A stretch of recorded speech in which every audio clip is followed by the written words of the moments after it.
Oh, $44 ball.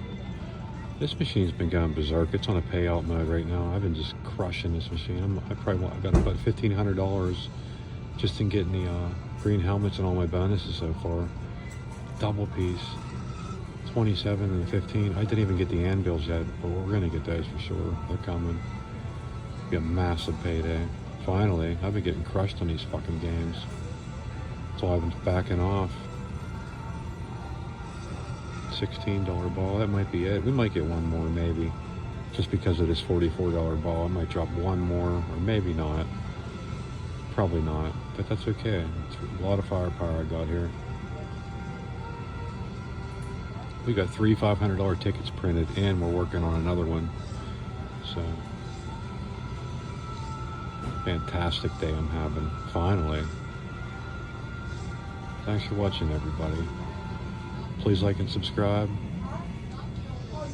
$140 bomb on Rolling Riches under the mountain. $142. Thanks for watching. Like and subscribe.